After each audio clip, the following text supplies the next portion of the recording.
नमस्कार, न्यूज 18 राजस्थान पर आप सभी का स्वागत। मैं हूं आपके साथ हेमंत कुमार। चलिए खबर की शुरुआत करते हैं और सबसे पहले बात करेंगे पाकिस्तान के सियासी हालातों को लेकर के। तो क्या आज इमरान खान पर फैसला होगा?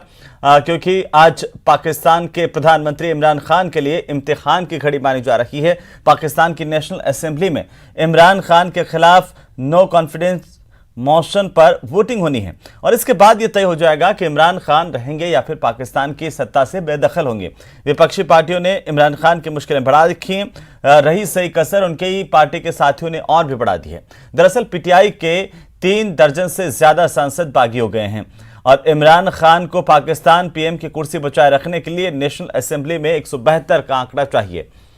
तो आज इमरान खान पर सबकी निगाहें टिकी हुई है कि उनकी कुर्सी जाएगी या फिर बच पाएंगी, क्योंकि इमरान खान लगातार इस जुगड़ में है कि काश अपनी कुर्सी पे बचा सकें।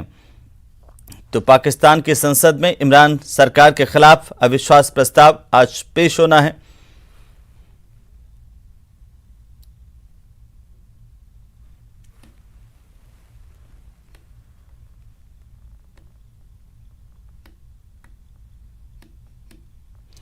तो आखिरकार इमरान की किस्मत का फैसला होना है, लेकिन इस्लामाबाद में इमरान खान ने इससे पहले शक्ति प्रदर्शन किया है। इस्लामाबाद की रैली में पाकिस्तान के पीएम इमरान खान ने अपने इस्तीफे की चर्चाओं पर पूरी तरह से विराम लगा दिया है। इमरान खान ने कहा कि वो 5 साल पूरा करेंगे और इस्तीफा नहीं देंगे। रैली के दौरान इमरान खान ने कहा कि लोगों के विकास के लिए वो सियासत में आए हैं। इमरान खान ने कहा कि जब हम 5 साल पूरे करेंगे तो आखिरकार सारा मुल्क देखेगा कि कभी इतिहास में दूसरी किसी सरकार ने उतनी गरीबी कम नहीं की जितनी हमने की है। उन्होंने कहा कि 25 साल पहले राजनीति में एक ही चीज के लिए आया था और वो ये थी कि पाकिस्तान जिस नजरिए के साथ बनाया गया था उसे आगे बढ़ा सकूं। ये इमरान का कहना है। इमरान खान को लेकर के पाकिस्तान में कई तरह की चर्चाएं हैं। जिस असल वजह से आपको यहां बुलाया था, अब मैं उस बातों पे आने लगा हूं। सबका वकील अदालत में खड़े होके कहता कौन सा, और ये सारा ड्रामा हो रहा है कि किसी तरह जनरल मुशर्रफ की तरह इमरान खान घुटने टेक के इन सबको एनआरओ दे दे। ये सारा ड्रामा है। पहले दिन से ब्लैकमेल करने की कोशिश है।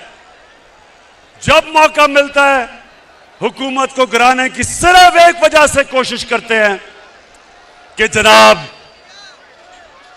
हम कोई खास अल्लाह के मखलूक हैं, हम चोरी करें, डाका मारें, इनको कोई खास ऐसी मखलूक है कि इनको सब कुछ माफ हो जाना चाहिए। और जनरल मुशर्रफ ने जो इस कौम पे जुल्म किया, इनके प्रेशर में आके अपनी कुर्सी बचाने के लिए, अपनी गवर्नमेंट बचाने के लिए उसने इस मुल्क के ऊपर जो जुर्म किया, इन चोरों को एनआरओ दिया, उसकी वजह से लूट मार हुई 10 साल। आज जो हम बोझ उठा रहे हैं, हम जो इनके लिए हुए कर्जों की किस्तें अदा करने पे जो हम बोझ उठा रहे हैं, वो सिर्फ और सिर्फ इसलिए कि जनरल मुशर्रफ ने अपनी हुकूमत बचाने के लिए इनको एनआरओ दिया। और इसी बीच सबसे बड़ी खबर हम आपको बता दें, तेल के दामों में लगातार इजाफा जारी है। 7 दिन में छठी बार पेट्रोल और डीजल की कीमतें देश में बढ़ रही हैं। पेट्रोल 30 पैसे और डीजल 35 पैसे प्रति लीटर तक महंगा हो गया है और ये बढ़ी हुई कीमतें आज से ही सुबह से लागू हो गई हैं। बड़ी जानकारी है इस वक्त की। लगातार अब महंगाई को लेकर के देश भर में हाहाकार मचा है, क्योंकि रोजाना जिस तरीके से पेट्रोल और डीजल की कीमतें बढ़ रही है, आम आदमी पर परेशानी का बोझ भी बढ़ता जा रहा है। तो 7 दिन में ये छठा मौका है जब पेट्रोल और डीजल की कीमतें लगातार बढ़ाई गई हैं। पेट्रोल 30 पैसे, डीजल 35 पैसे प्रति लीटर महंगा हो गया है। आम आदमी की जेब पर लगातार ये भार बढ़ता हुआ नजर आ रहा है और पेट्रोल और डीजल के महंगे होने से आम जरूरतों के सामान भी महंगे होंगे और इसे लेकर के अब महंगाई का असर और ज्यादा देखने को मिल सकता है। मार्केट में 7 दिन में छठी बार पेट्रोल डीजल के दाम बढ़ाए गए हैं। पेट्रोल 30 पैसे प्रति लीटर और डीजल 35 पैसे प्रति लीटर तक महंगा हो गया है। आम जरूरतों के सामान भी महंगे हो रहे हैं और महंगाई दिन प्रतिदिन बढ़ती जा रही है। और अब आपके लिए बेहद जरूरी खबर है। अगर आपको सोमवार और मंगलवार को बैंक का कुछ काम करना है तो आपको निराश होना पड़ सकता है थोड़ा सा, क्योंकि आज और 29 मार्च को बैंक बंद रहेंगे। बैंक हड़ताल के चलते आपके बैंक का काम पूरा नहीं हो पाएगा और देश भर के सरकारी बैंकों में आज और मंगलवार को हड़ताल रहेगी। प्रदेश में भी हड़ताल का असर देखने को मिलेगा। प्रदेश में बैंकों की करीब 2500 से ज्यादा शाखाएं पूरी तरह से बंद रहेंगी। हड़ताल में सार्वजनिक बैंकों के साथ सहकारी और ग्रामीण बैंक भी शामिल होंगे। इसके साथ ही एटीएम सर्विसेज प्रभावित हो सकती हैं। यह हड़ताल प्राइवेटाइजेशन के साथ साथ अन्य मांगों को लेकर के की जा रही है। हालांकि प्रदेश में एसबीआई और बैंक ऑफ बड़ौदा हड़ताल में पूरी तरह से शामिल नहीं होंगे और ऐसे में इन बैंकों की शाखाओं में हड़ताल का आंशिक असर देखने को मिल सकता है। सेंट्रल ट्रेड यूनियन के जॉइंट फॉर्म की ओर से आज और कल देश भर में हड़ताल का ऐलान किया गया है। बैंक भी इसमें शामिल है। आपको बता दें इसका असर सीधे तौर पर बैंकिंग, रोडवेज, रेलवे और बिजली से जुड़ी जरूरी सर्विसेज पर पड़ सकता है। सिर्फ बैंक की नहीं, बाकी की सेवाएं भी प्रभावित हुई हैं। बैंकों में लोन सैंक्शन और चेक क्लियरिंग जैसे काम अटक सकते हैं। All Indian trade union Congress की सेक्रेटरी अमरजीत कौर ने दावा किया कि इस हड़ताल में 20 करोड़ से ज्यादा वर्कर्स शामिल हो रहे हैं। देश भर में 2 दिन का यह पूरी तरह से बंद का ऐलान है। 2 दिन की हड़ताल है और इसे लेकर के तमाम सेक्टर प्रभावित हो सकते हैं। केंद्र सरकार के खिलाफ सीधा मोर्चा खोला हुआ है ट्रेड यूनियंस की ओर से, जिसमें बैंक भी शामिल है। 2 दिन की हड़ताल और इसका असर देश के अलग अलग सेक्टर्स पर पड़ेगा। खासतौर पर बैंक 28-29 मार्च को बंद रहेंगे और बैंकों के कामकाज प्रभावित होंगे। प्रदेश में बैंकों के करीब 4000 शाखाएं हैं, जो राजस्थान में भी लोगों के काम प्रभावित हो सकते हैं। करीब 2500 शाखाएं पूरी तरह से बंद रहेंगी और ऐसे में परेशानी लोगों को हो सकती है। 2 दिन बैंक का कामकाज पूरी तरह से बंद रहेगा। ट्रेड यूनियन के इस देशव्यापी 2 दिन के बंद को समर्थन दिया तमाम यूनियंस की तरफ से और यह माना जा रहा है कि 20 करोड़ से ज्यादा वर्कर्स इस हड़ताल में हिस्सा ले रहे हैं। सेंट्रल ट्रेड यूनियन के जॉइंट फॉर्म की तरफ से आज और कल यह ऐलान किया गया देश भर में हड़ताल का। प्राइवेटाइजेशन और अन्य मुद्दों के खिलाफ हड़ताल का ऐलान है। और एक और बड़ी जानकारी कोटा से मिल रही है, जहां पर खूनी संघर्ष हुआ है। आपको बता दें, खूनी संघर्ष में 2 लोग गंभीर रूप से घायल हुए हैं। दरअसल जानकारी के मुताबिक प्रॉपर्टी विवाद का एक पूरा मामला बताया जा रहा है। रामगंज मंडी थाना पुलिस इस पूरे मामले को लेकर जांच कर रही है। वहीं प्रॉपर्टी विवाद को लेकर खूनी संघर्ष हुआ, जिसमें 2 परिवारों के 2 लोग गंभीर रूप से घायल हुए हैं। दोनों को रामगंज मंडी अस्पताल में भर्ती करवाया गया है। प्रॉपर्टी विवाद को लेकर के तलवारें और चाकू चले हैं। रामगंज मंडी थाना पुलिस मामले की जांच कर रही है। 2 लोग घायल हुए हैं गंभीर रूप से, जिनका अस्पताल में इलाज शुरू किया गया है। बड़ी जानकारी है। जानकारी के मुताबिक प्रॉपर्टी के विवाद का एक पूरा मामला, जिसको लेकर के आपस में 2 गुट भिड़ गए और विवाद देखते ही देखते हिंसा में तब्दील हो गया है। अब बड़ी खबर है इस वक्त की कोटा से बड़ी जानकारी। कोटा में खूनी संघर्ष हुआ है। प्रॉपर्टी विवाद को लेकर के खूनी संघर्ष में 2 परिवारों के 2 लोग गंभीर रूप से घायल हुए हैं। रामगंज मंडी अस्पताल में इन्हें भर्ती करवाया है। तलवारें और चाकू यहां पर रामगंज मंडी में चले हैं।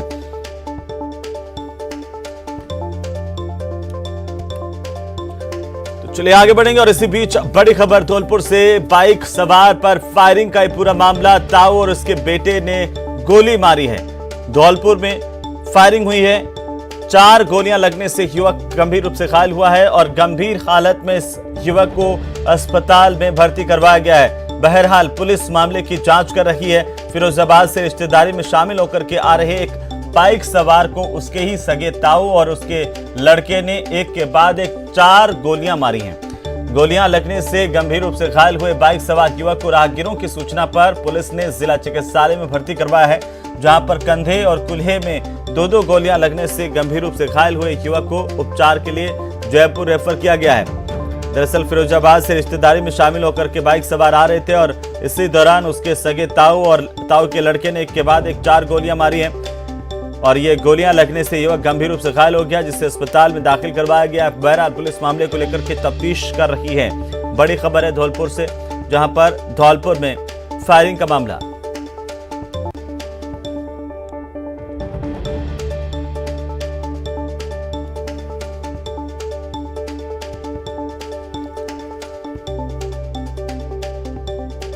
और अब बात भरतपुर की, जहां पर विधायक वाजिब अली के स्वागत कार्यक्रम में हर्ष फायरिंग का मामला तूल पकड़ता जा रहा है।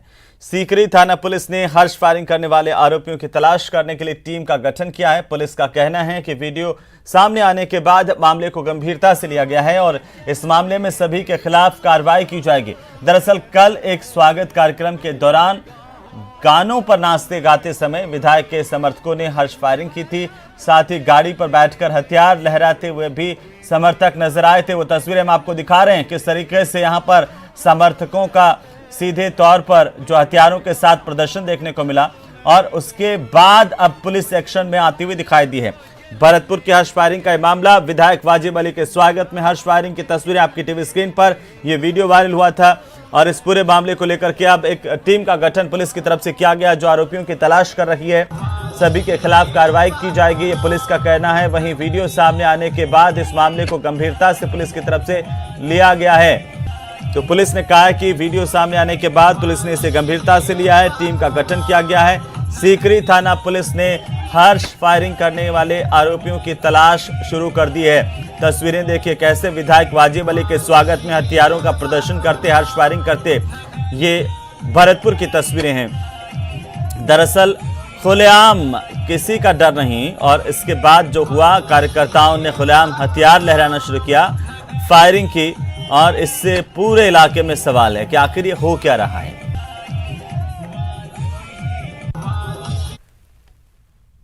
चलिए आगे बढ़ेंगे। अलवर जिले के सरिस्का बाघ अभयारण्य के पृथ्वीपुरा बालेटा गांव में जंगल के पहाड़ों में बीती रात आग लग गई और देखते ही देखते इस आग ने विकराल रूप धारण कर लिया।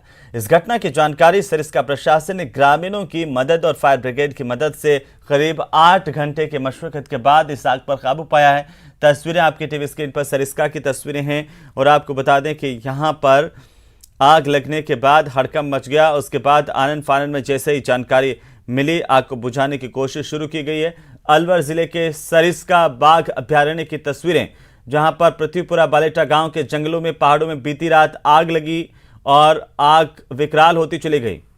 करीब 8 घंटे की मशक्कत के बाद इस आग पर काबू पाया गया है। राम सिविल डिफेंस से फायर ब्रिगेड आई है गाड़ी। ये सरिस्का जंगल के अंदर आग लग गई थी और अब आग बुझा ली गई है और गांव वाले के सहयोग से आग बुझाई जा रही है। कई किलोमीटर में आग लग रही है, पहाड़ों के अंदर कई किलोमीटर लग रही है। अब तो काबू पा लिया? हाँ, अब तो काबू पा लिया। जो तो थोड़ी थोड़ी है ना ऊपर, जहाँ अब वहाँ पहुँच नहीं पा रहे हैं, जहाँ पेड़ों के सूखे डाले हैं ना, उनमें थोड़ी आगे, बाकी की ओर बुझा ली गई। उधर कोटा में एक बार फिर से 3 तलाक का मामला सामने आया। दरअसल रामगंज मंडी निवासी सिमरन को उसके शौहर ने घर से 3 तलाक आकर के कहा और चलता बना। सिमरन की शादी 2 साल पहले मध्य प्रदेश के आगर में नाजिम खान से हुई थी। सिमरन का एक लड़का भी है। सिमरन पिछले कुछ महीनों से अपने पीहर रामगंज मंडी में ही रह रही थी। सिमरन के मुताबिक आज उसका पति नाजिम खान और सास उससे मिलने के लिए आए और घर बनाने के लिए 3 लाख रुपए की डिमांड की, लेकिन जब पैसे की डिमांड पूरी नहीं हुई तो 3 बार तलाक कहा और चलते बने। अब पीड़िता और उसके परिजनों ने रामगंज मंडी थाने में इसे लेकर मुकदमा दर्ज करवाया है। बहरहाल पुलिस मामले को लेकर के जांच कर रही है, आगे की कार्रवाई की जा रही है। विगत 5-7 महीने से वो अपने मायके अपने पिता के पास में थी। आज प्रातः उसका पति आया और 3 लाख रुपए की डिमांड करी और डिमांड के साथ में जो है नहीं देने पर उसको, सिमरन को, उसका पति 3 बार तलाक करके चला गया। सिमरन ने रिपोर्ट पेश की है कि मेरे पति ने मेरे से 3 लाख रुपए मांगे, नहीं देने पर मेरे को 3 तलाक दे दिया और मेरा स्त्री धन भी हड़प लिया। इस पर जो है 498A, 406 IPC और धारा 3/4 विवाह संरक्षण अधिनियम 2019 के तहत प्रकरण पंजीबद्ध किया। अनुसंधान जारी है। पहला शादी हुई, 8 महीने मुझे मेरे घर पे हो गए और अभी तक मेरे पति ने मेरे से कोई संपर्क नहीं करा और मेरे से आज मतलब मेरे पापा से और अम्मी से कह रहा है कि मुझे 3 लाख रुपए चाहिए घर बनाने के लिए और मेरे पापा अम्मी से वो नहीं दिल पाए तो कह रहा है तू भी तेरे पापा अम्मी के घर पे रहे। तो वहीं प्रदेश में प्रशासन शहरों के संग अभियान की दोबारा शुरुआत होगी। इस अभियान में यूं तो 10 लाख पट्टे बांटने का टारगेट तय किया गया था, लेकिन इसके तय टाइमलाइन में 1/4 टारगेट ही पूरा हुआ है। और आपको बता दें, ऐसे में अब अप्रैल में दोबारा इस अभियान को शुरू करने की तैयारी की जा रही है। वहीं राजस्थान में 213 निकायों की आर्थिक स्थिति पटरी पर लाने के लिए 2 अक्टूबर से प्रशासन शहरों के संग अभियान चलाया गया, लेकिन दिसंबर से यह अभियान बंद पड़ा हुआ। अभियान की इस धीमी गति की एक वजह है कोरोना, जिसके कारण शिविर स्थगित किए गए। वहीं जेडीए आयुक्त के मुताबिक दोबारा शिविर शुरू कर 150 कॉलोनियों को पट्टे जारी करने की प्लानिंग की गई है। इन शिविरों के दौरान राज्य सरकार की ओर से दी गई छूट भी लागू रहेगी। मुख्यमंत्री अशोक गहलोत को अभियान का फायदा पूरे राज्य के हर शहर तक पहुंचाने के लिए इसकी तिथि 2023 तक बढ़ानी पड़ी। तो प्रदेश में प्रशासन शहरों के संग अभियान की दोबारा से शुरुआत होगी और 10 लाख पट्टे बांटने का टारगेट पिछली बार किया गया। 2 अक्टूबर 2021 से शहरों के संग अभियान शुरू हुआ था और कोविड थर्ड वेव आने के कारण बीच में एक बार स्थगित कर दिया गया। तो जो प्रथम चरण था 2 अक्टूबर 2021 से, उससे अभी तक कंटिन्यू करते हुए लगभग 30,000 से अधिक पट्टे जेडीए द्वारा जारी किए जा चुके हैं और लगभग 150 कॉलोनीज में कैंप्स लगाने की हमने तैयारी कर रखी है, क्योंकि कोविड केसेस बहुत कम हो गए हैं और अभी सरकार ने जो अभियान की अवधि है वो भी 1 साल बढ़ा के 2023 तक बढ़ा दी है। चलिए आगे बढ़ेंगे। दिल्ली के बीकानेर हाउस में चल रहे 8 दिवसीय समारोह के चौथे दिन पपेट वर्कशॉप का आयोजन किया गया। राजस्थान फाउंडेशन और राजस्थान स्टूडियो की ओर से on ground online puppet workshop आयोजित की गई।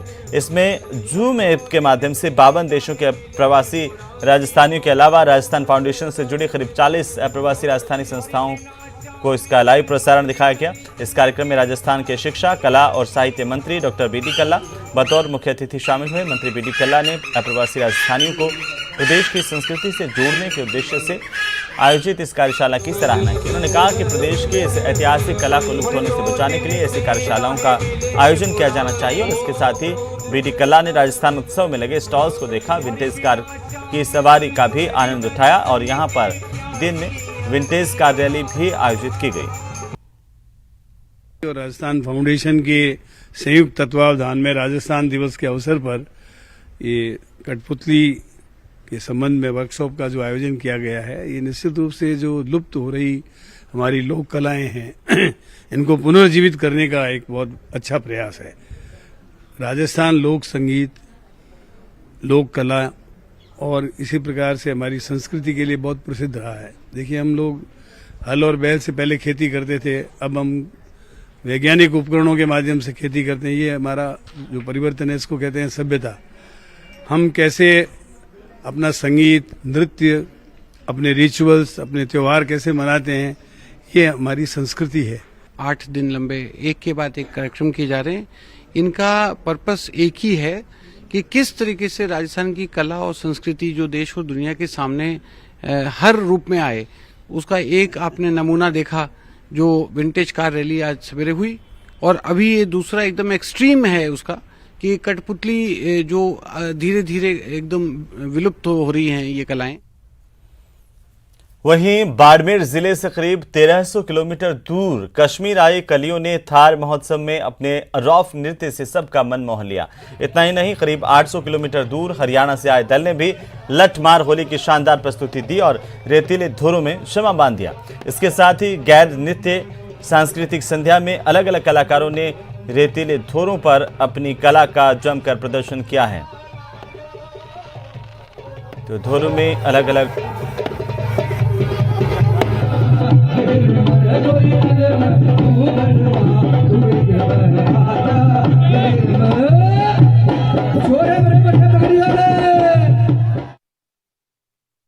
थार महोत्सव बंद था कोरोना काल की वजह से, तो अभी वापस ये जो शुरू हुआ है तो उसमें हम हमारी टीम दल के साथ में आए, प्रस्तुति दी, बहुत बढ़िया लगा।